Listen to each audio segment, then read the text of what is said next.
AITA for cutting off my girlfriend after she vanished to be an independent woman. I am 27 years old, and I work as a cameraman for a local television station.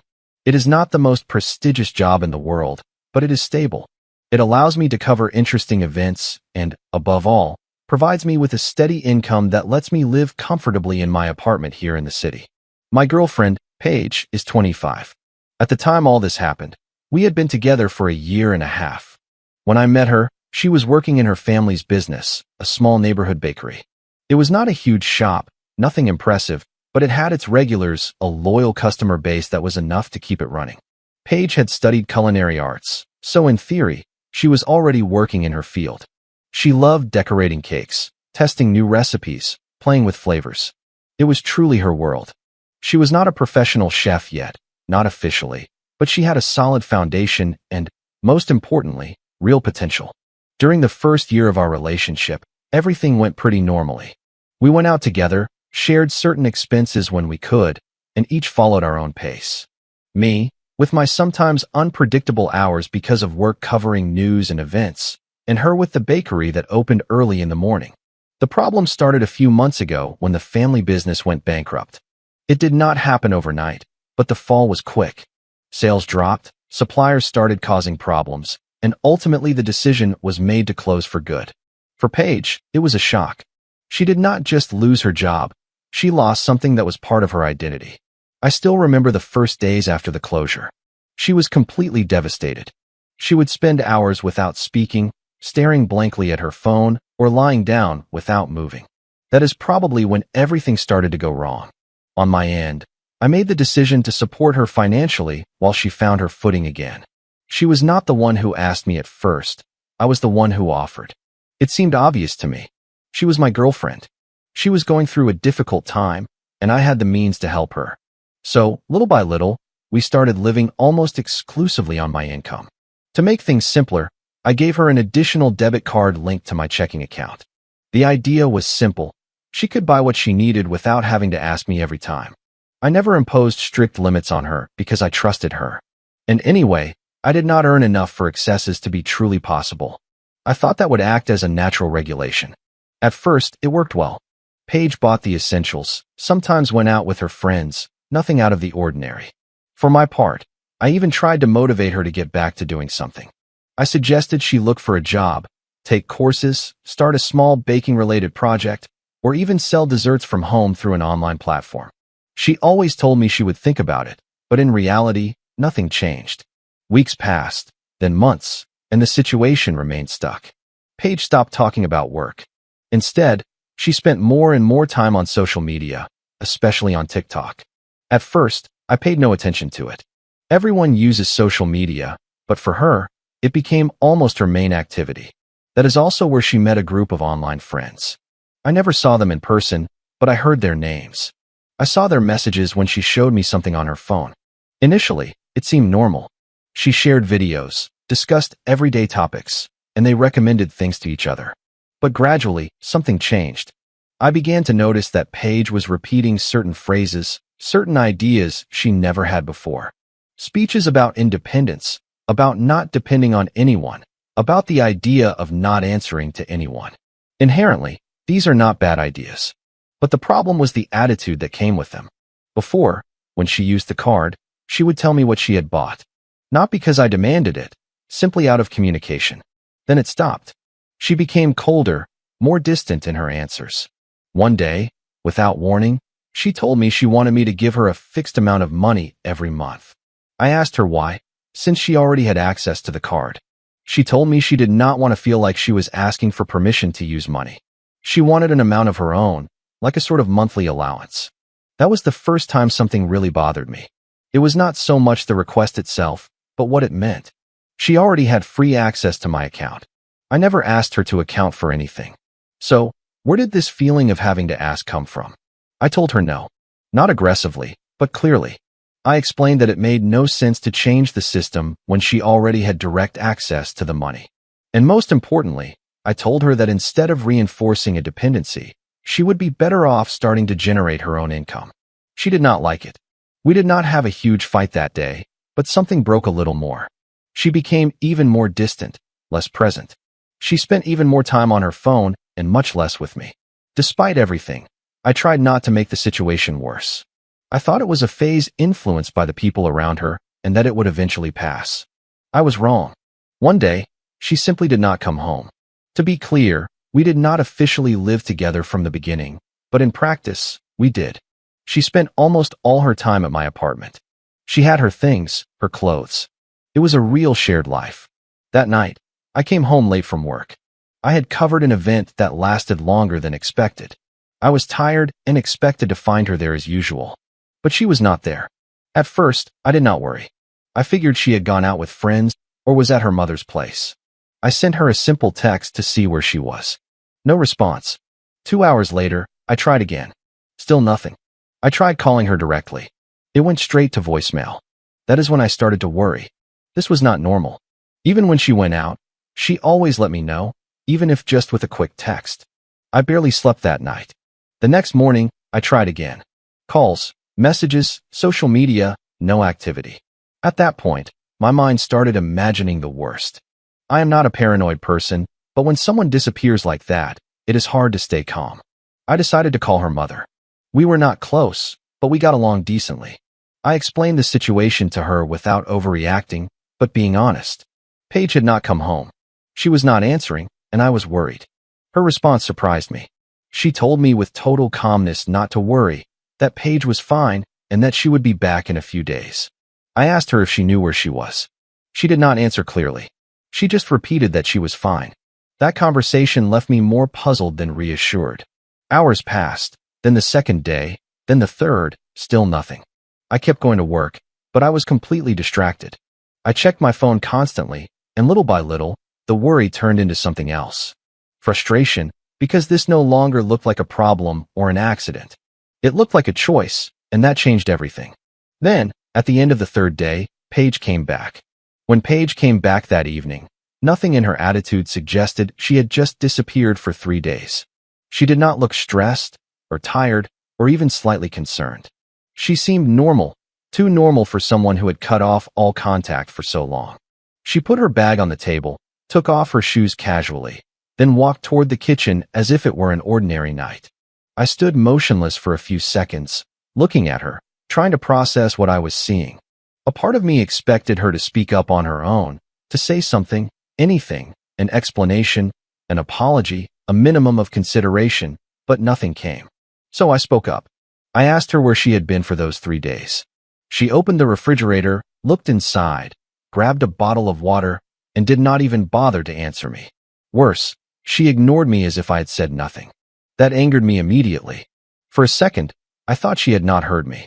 So, I repeated more clearly, with a firmer tone. Paige, where were you for these 3 days? This time, she reacted. She closed the fridge, turned her head slightly toward me, and with a perfectly neutral expression, she blurted out, I just went out to have fun and get some distance from you. The way she said it struck me more than her words.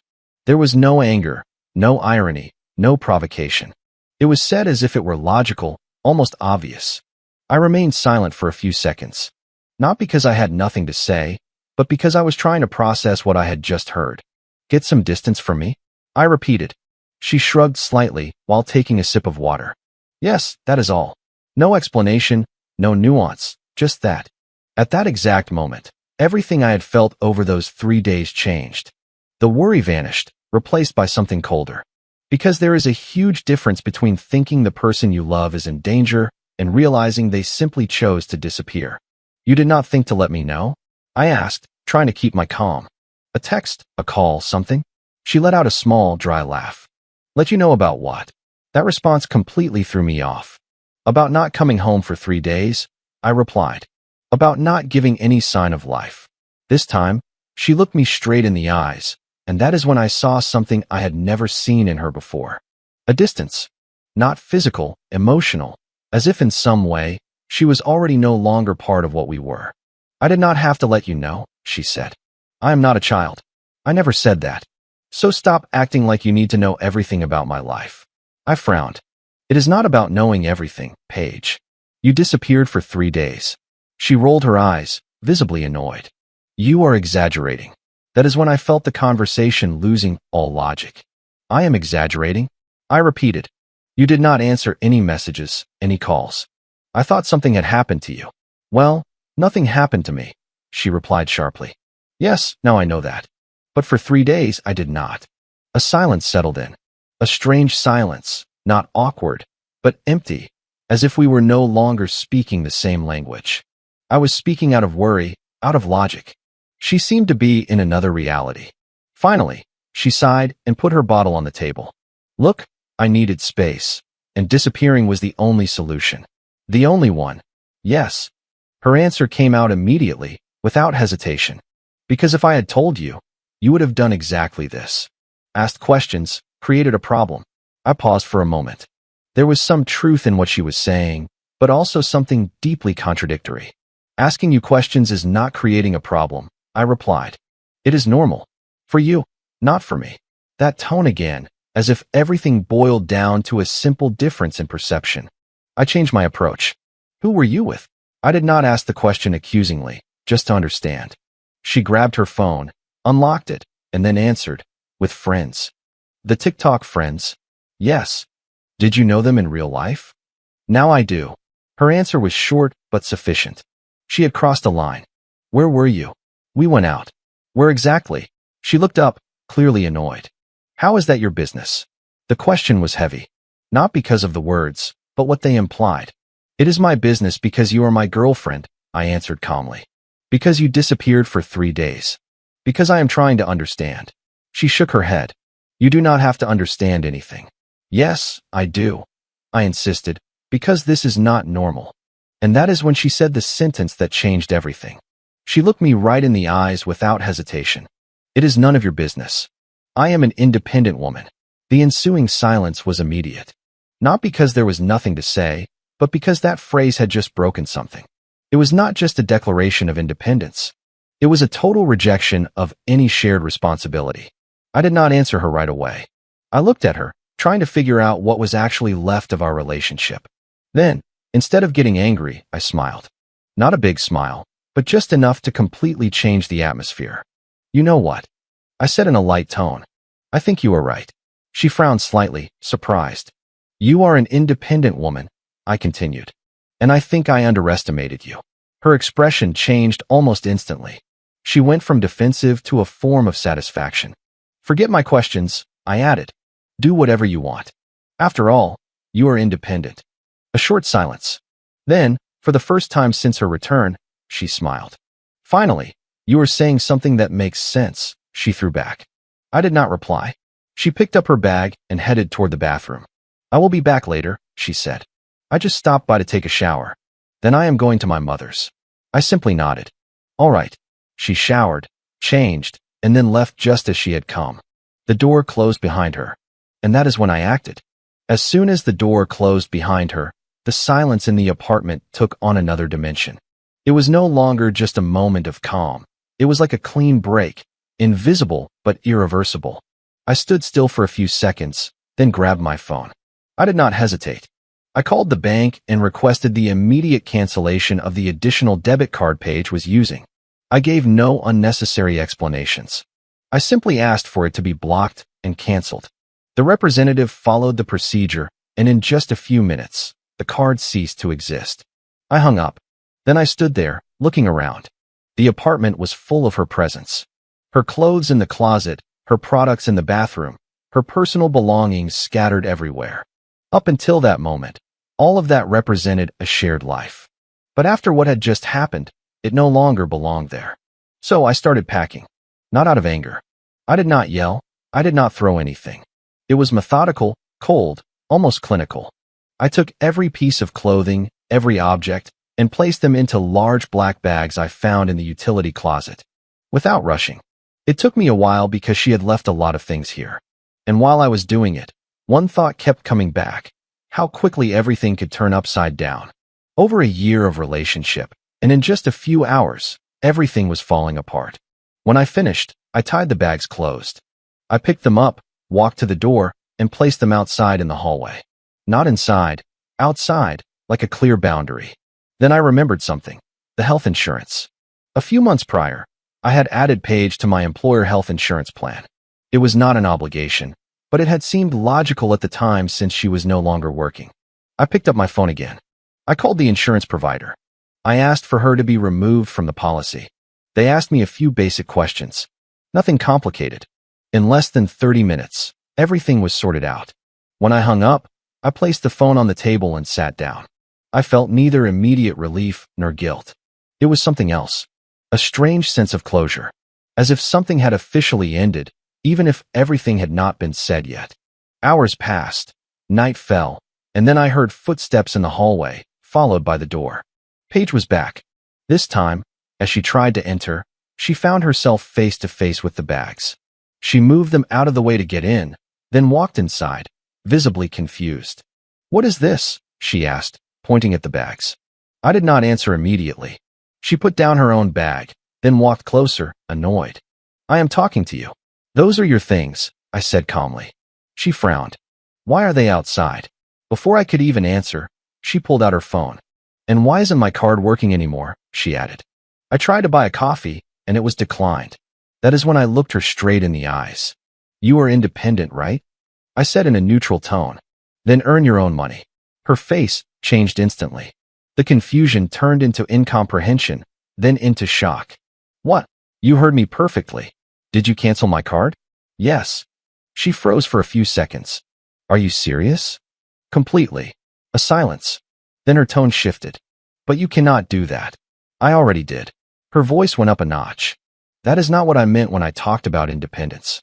"Then explain to me what you meant," I answered calmly. "Because disappearing for 3 days, not letting me know, and coming back saying it is none of my business does not look like a relationship." "You are exaggerating," she shot back. "I just needed some space." "And I need clarity," I replied. "And boundaries." That angered her even more. "This is manipulation," she lashed out. "You are punishing me." I shook my head. "No, I am adjusting the situation to what you defined yourself.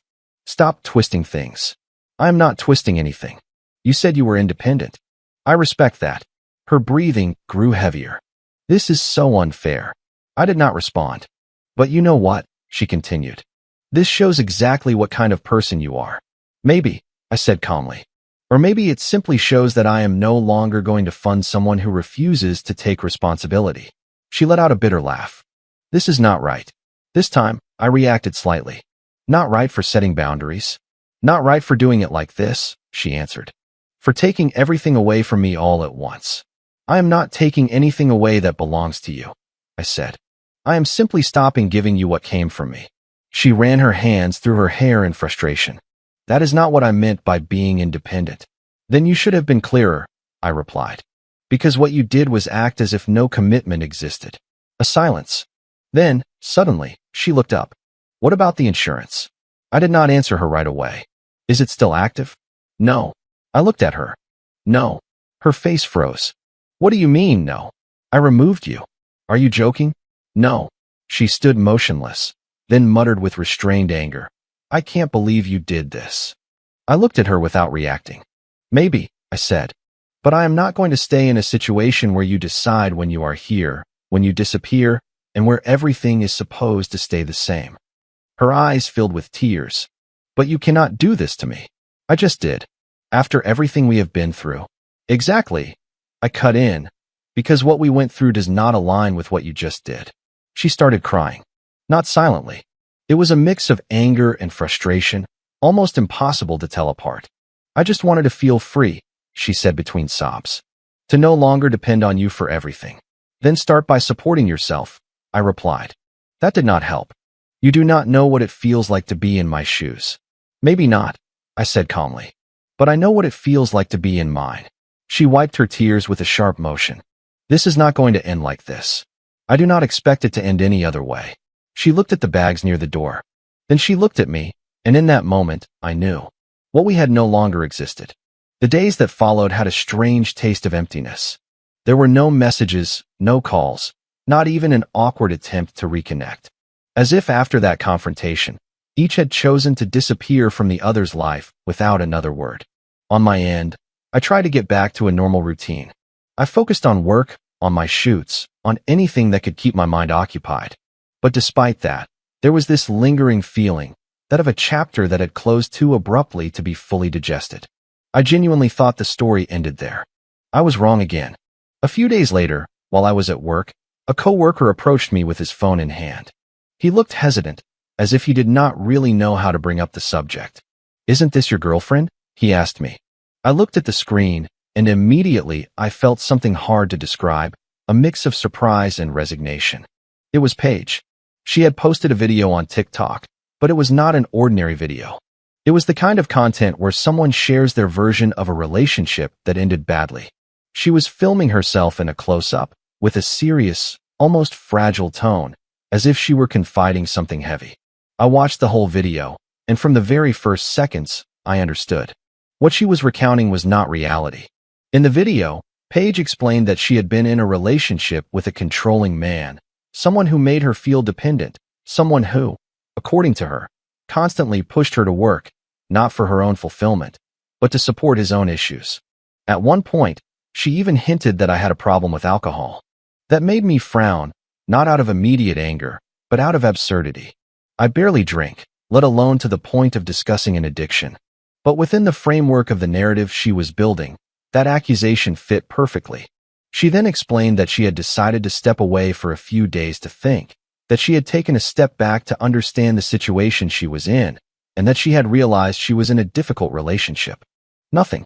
Absolutely nothing about her disappearing without warning, nothing about the financial context, nothing about the card, the insurance, the months without work. It was a simplified version, a version that suited her. At the end of the video, she mentioned an influencer who hosted a podcast, a space where, according to her, women could come and share their experiences with challenging partners. She said she wanted to go on it to share her whole story. The video started circulating. It was not viral on a massive scale, but enough to generate reactions. And that is when everything took a different turn. The comments. Many people did not believe her. Not because I had intervened to defend myself, I never did, but because something in her story did not add up. Some people asked specific questions that she did not answer. Others said the story seemed incomplete, as if crucial pieces were missing. But what really changed everything was one comment in particular. When I saw it, I immediately recognized the name. It was someone from her friend group. The comment essentially said, "Stop lying. No one forced you to do anything. You just did not want to work, and now you want to play the victim." It was not a long message, but it was direct, and above all, it came from someone who knew her. That comment drew attention. People started replying, asking questions, demanding explanations. Little by little, Paige's narrative began to crack. Not suddenly, but gradually. More and more people noticed the inconsistencies, the contradictions, the blurry areas. Some pointed out that she was avoiding certain questions, others that she oversimplified certain points. I did nothing. I did not comment, I did not reply, I did not post anything. Not out of fear, but because I had realized something important. When a story does not hold up on its own, it eventually falls without anyone needing to push it. Days passed. The video was still there, but the attention was fading. Then Paige posted a second video. This time, the tone was completely different. She was crying. It was not exaggerated, or at least it did not seem to be. She looked genuinely affected. She talked about how hard it was to expose oneself on the internet, about the cruelty of people, about the fact that she simply wanted to share her experience. She brought up the negative comments. She said she did not understand why she was being attacked, that no one knew what she had been through, that it was unfair. But the problem was no longer just what she was saying, it was the context. People had seen the first video, they had read the comments, they had noticed the inconsistencies. And now they were seeing this one, and their minds were already made up.